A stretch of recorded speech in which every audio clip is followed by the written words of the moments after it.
Gob, magandang hapon. Good afternoon, Sir Henry. Opo. Ay, kumusta po kayo sa nakalipas na linggo? Yung ako nga po, maigi naman yung ating lalawigan sa kabila ng ilang mga bagyong dumaan hindi naman tayo kasi nung naapektuhan ano ho? Opo, may mga ilan lang pong bayan nakakaranas ng matinding pag-ulan, yung Apo. on and off rain po, no, Oho. yung past week po. Ayan. But so far okay. Sanay Ah, naman tayo sa Quezon ng ganyang klase ng weather condition. At lalo tigit naman ay lahat ng inyong mga opisina, lahat ng inyong mga staff from provincial to municipal setup ay ready naman maagap na naghahanda sa anumang mga kalamidad. Yes po, we're always ready naman po. Opo. Ma'am, kami makikibalita lang uli kasi sapagkat this week malalaking mga personahe at mga ang dumalaw sa atin, of course, our President, and then nakipagpulong din kayo sa DSWD Secretary, nakipagpulong din kayo sa bagong talaga pong Health Secretary and maging ho dun sa pinuno po ng Philippine Ports Authority. Tama po ba, Gob? Yes, opo, continuous yung ating coordination and of course collaboration sa mga agencies na alam natin makakatulong po sa mga pangangailangan sa lalawigan, no? Apo. Like kay SecRex, may mga programa, of course, we inquire, and then partnership also doon sa mga social services po ng province. Mhm. Then, of course, yung Secretary of Health is bago lang naman, no? So, pinatid lang po natin yung ilan na baka po pwedeng bigyan nila ng pansin sa ating lalawigan. Kasama po dun yung Southern Luzon Multi-Specialty Medical Center na hindi po nabibigyan ng prioridad Apo. na mabigyan po ng pondo upang matapos sana yung construction of the hospital. Mhm. So we're hoping na by 2027 merong significant amount of fund para sana matapos at mapakinabangan po hindi lang taga Quezon but also neighboring provinces neighboring provinces po. Opo. Pero ano yung commitment po, ma'am? Kumusta po yung nagbigay po ba ng any commitment si Secretary Pujalte? Well, of course, meron namang commitment, no? He promised to look at the HFEP, no? Kung ang aking query actually is to check if it's included in the NEP, no? And then ang request natin sana significant yung amount na ibinibigay na pondo para matapos yung construction of the 2 buildings for that hospital. And Dapat also, of course, mga doctors, we request pool of doctors for Infanta, yung provincial hospital in Infanta kasi talagang hindi kaya namin. Apo. So baka lang the DOH retained hospital through through him, baka po pwedeng mapadala ng complete set of specialists, no? Kahit mga residents po, mga senior residents siguro through rotation.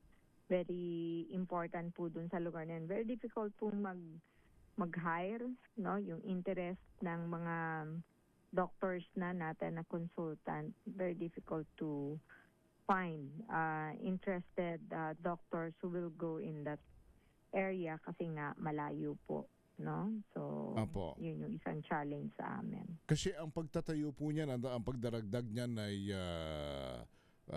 kailangan po ay nasa tao ng budget sapagkat yan ay galing sa nasyonal, ano ho? For the manpower, no. Amin po yan, or operated po ng provincial government, but we need assistance of DOH kasi sila po ang mas maraming pool of doctors. And my means to send extra doctors, no, since training and teaching hospital po ang mga malalaking DOH retained hospitals Apo. like East Avenue, Jose Reyes, Rizal Medical, the Batangas Medical Center. So, marami pong pwedeng pagkuhaan ng doctors. So yung ating very naman po, no, very cooperative po sa inyo at maayos naman yung siguradong magiging partnership po ng DOH saka po ng inyo pong pamamahala with Secretary Pujalte. Opo, so hoping po tayo sa feedback and of course magkaroon ng action yung request po natin. Actually, yun lang yung concern ko na diniscuss sa kanya kasi of course kakatalaga lang and mahalaga yung oras kasi maraming nakapila dun sa labas naghihintay ng panahon niya. Opo, siguro kasi yung para huli doon sa kabatiran ng ating mga kababayan, yun po kasing multi-specialty hospital, multi-specialty hospital po yun. Opo, kanya kung mapapansin nila yung pagpapagawa ay hindi tuloy-tuloy sapagkat depende po yan sa kung anong budget, tama ba ma'am, ang i-release ng national government for the year. Yes po. So, of course, it's a new hospital. It will be needing billions of pesos kasi multi-specialty supposed to be ang disenyo, no? So, diniscuss ko rin sa kanya na kung sa hospital baka po pwedeng unahin yung cardiac catheterization lab na nakakapag-angiogram, angioplasty kasi yun talaga yung problema. Pumipila talaga sa dito sa atin sa heart center, no? So, very difficult sa mga patients natin na taga Quezon na kailangan pandalhin dito sa Metro Manila. The other option is, of course, may available na doon na private hospital catering that. But syempre, financially, ay malaking burden po sa pamilya yan ng mga nagsasuffer sa heart attack. Ito may para kayong naglagay ng branch ng Heart Center, Kidney Institute, at iba pang mga specialty hospital na dyan na sa Tayabas pag ito po'y nagawa. Basically, nire-replicate yung kaya nilang gawin, no? Yes po, yun po yung na-envision natin. Hopefully, sa pagdaan po ng mga taon, since DOH po ang magpa-plan nito, nakalagay naman po doon sa batas na, and the title itself, very clear na ang direction is a multi-specialty, no? So, that's what we hope na magagawa po ng DOH. And yung Marinduque, well, I think even Romblon, Damimaropa area, makikinabang po dito, ano ho? Sapagkat ma-success. Laguna also, Batangas, and Cam Norte and Cam Sur. Opo, but of course, lalong-lalo na yung ating mga kababayan sa Quezon na hindi na mas mabilis from any part of Quezon ang pumunta ng Tayabas kaysa lumuwas pa ng Manila at iba't ibang ospital ang pupuntahan at pipilahan. Yes po. Magiging accessible po ito sa atin per se, no? Sa mga taga Quezon. And then, yun nga, as mentioned earlier, yung mga karatig lalawigan po. Opo. Ma'am, itong ating naging pagpupulang naman po sa Philippine Ports Authority, ano po ang maaaring maibalita natin sa ating mga kalalawigan? Yung Philippine Ports po natin, meron pong magandang proyekto doon sa lungsod ng Lucena, yun pong bagong passenger terminal. Opo. At napakalaking bagay nitong kanilang nagawa po kasi very inconvenient po yung current passenger terminal nila, no? Siguro sa susunod na buwan ay mabubuksan na po nila ito. Ang kulang na lang po ay I think connection sa Meralco. And we're helping them to expedite sana yung action ng Meralco doon sa kanilang application. Opo. So, malaking proyekto po yung kanilang inihahanda doon sa Dalahican, no? Terminal. So, hindi lang yun ang babaguhin nila, even yung kabuuan po ng port, no? So, yung mga vendors natin, they're planning to transfer to another place.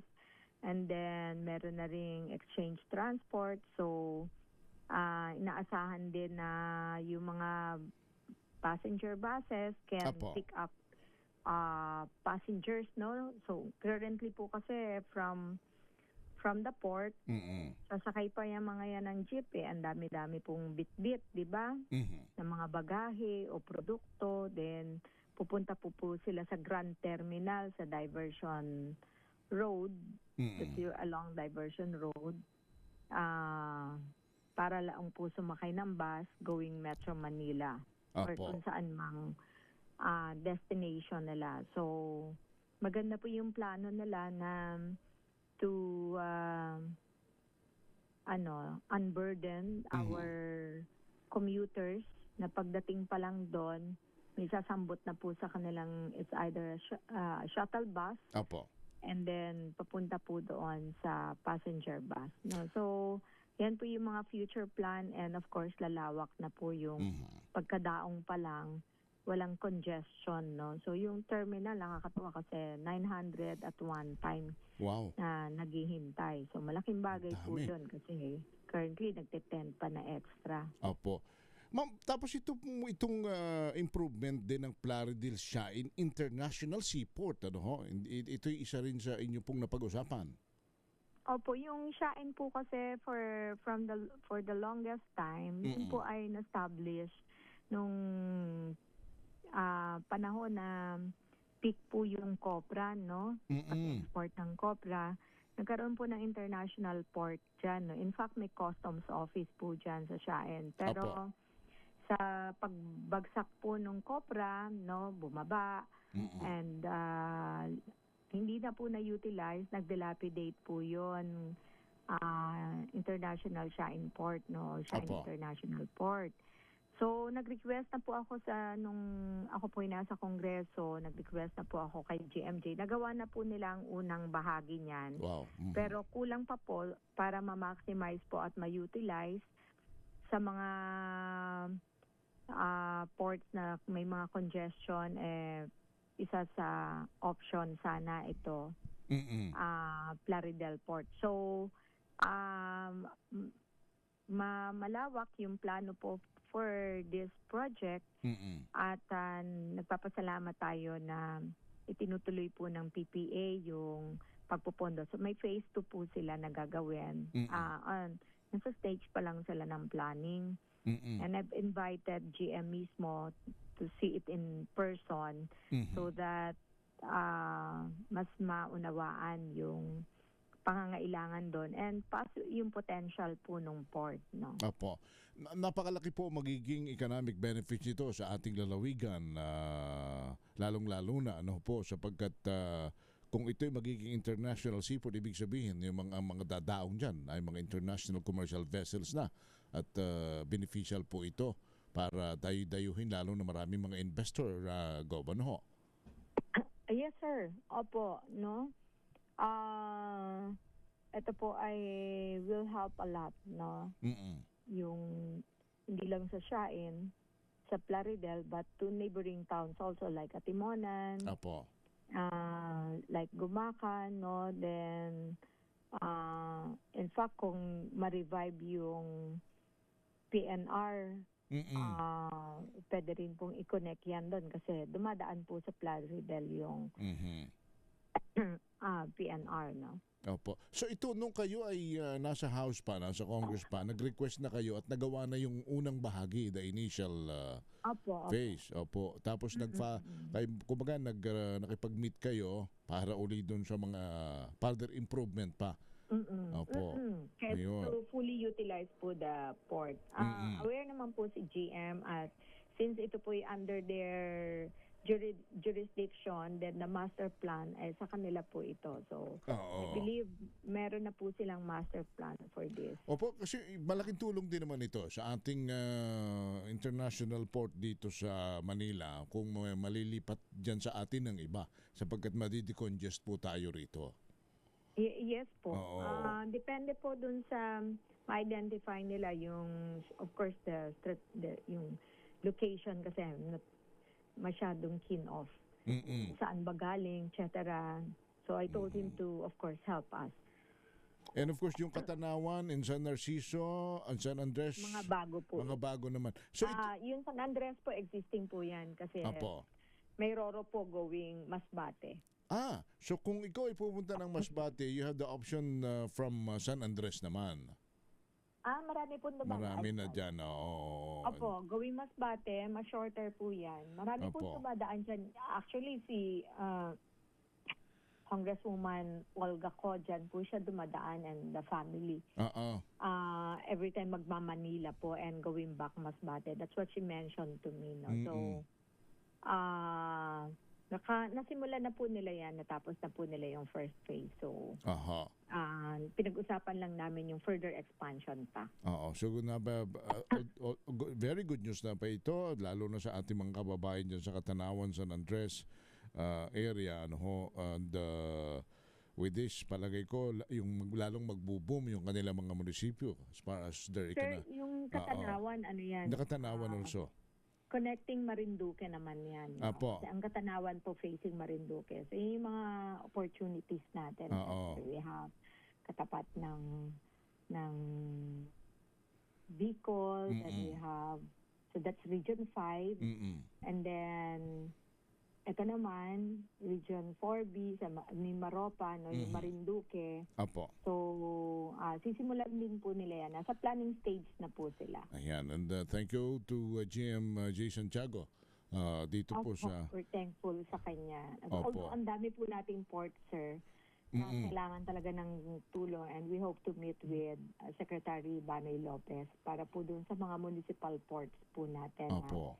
Ang nagpapatakbo po ay mga munisipyo na sana matulungan po nila kasi maliit lang talaga yung means ng mga LGU po to improve their ports. No? So, DOTR po ang kailangan namin na mahinga ng tulong. Opo, at for sure naman, Secretary Banoy is very much appreciative po dito sa inyong effort na ito. But ma'am, balikan ko lang yung kay Secretary Gatchalian pagkat I think one of the concern din is yung ilang mga concern ng 4P sapagkat ang ating lalawigan kasi ay bumaba na yung poverty incidents. Yeah. Paano po ito? May mga maapektuhan ba at ano po ang pag-usapan po ninyo? Actually, yung currently may 50+ thousand tayo na Apo. under the program. Pero marami na, sir, nag-graduate sa atin. No? Ito na yung nakasama na yung mga new batches. No? Pero yung napag-usapan po namin kasi yung nakita kong data na sa pamilya po ng 4Ps, may 7,000 na youth ages 15 years old to 19 years old na wala sa paaralan. Ibig sabihin po, hindi po sila nag-aaral ng high school. Hindi na nakapag-aaral ng high school.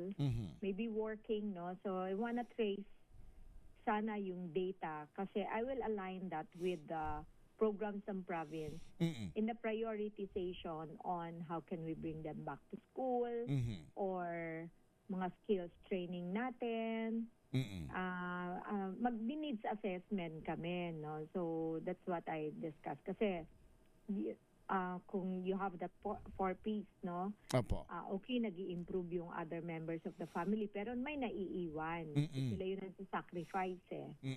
Kasi hanggang 3 lang po ang anak na po pwedeng isama doon sa 4Ps. No? Opo. So, gusto ko sana mag-align, no, doon sa programa nila kasi yun nga, ang tinatarget natin yung poverty incidence sa lalawigan. So kung merong ganito na mga naiiwan, most likely sila yung mahihirapan at nandun sa poverty threshold. No?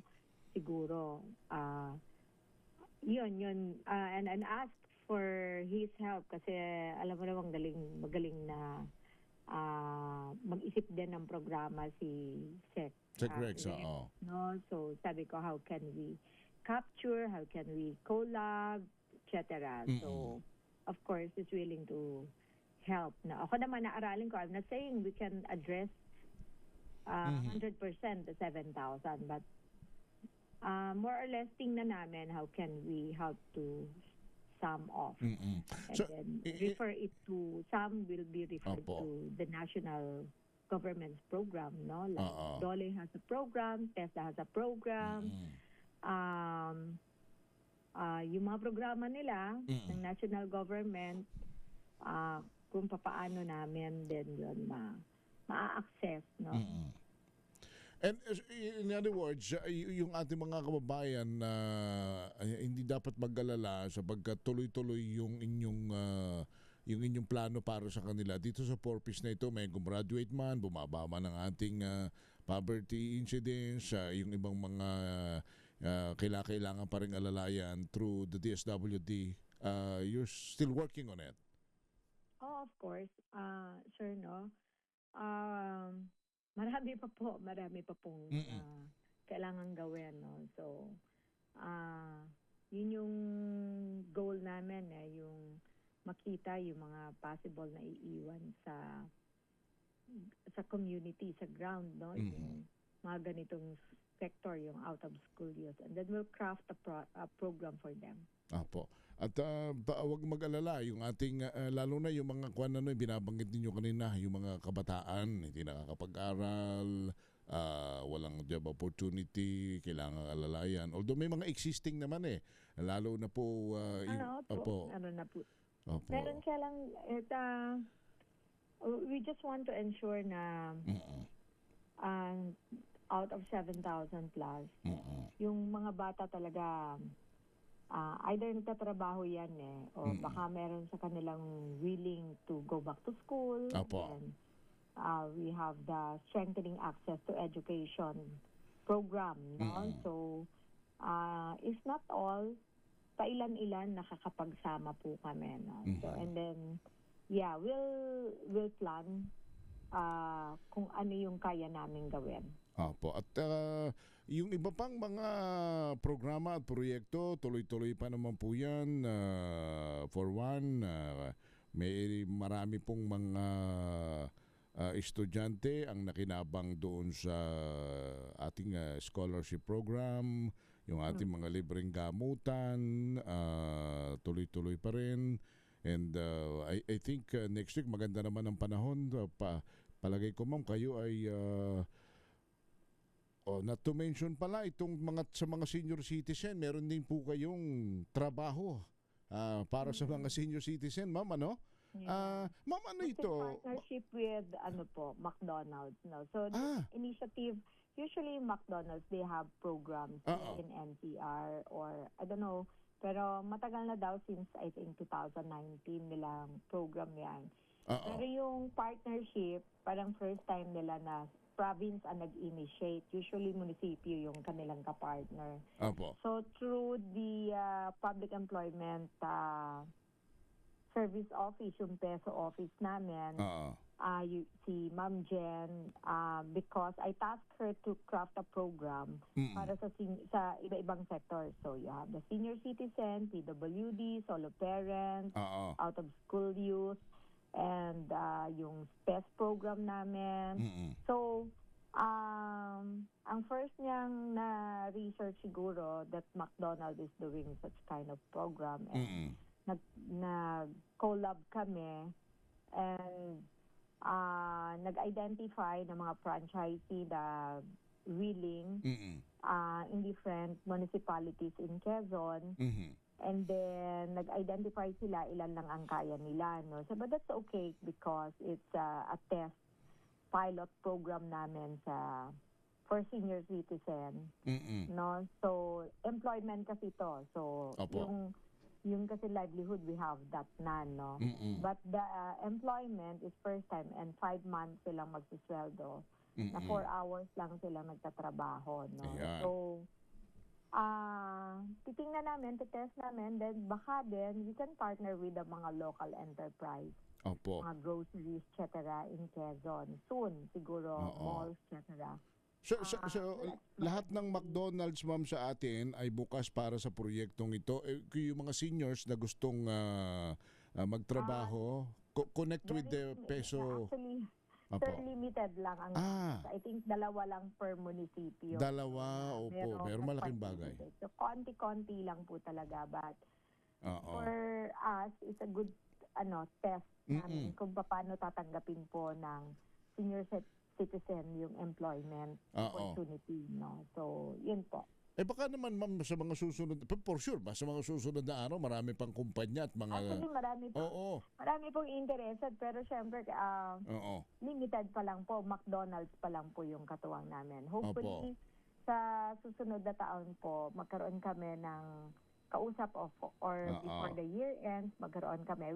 Gusto namin makita paano ang pagtakbo, paano tumatakbo, so that yung terms of reference namin with mga local enterprise or establishments na pwede namin maging partner in the future.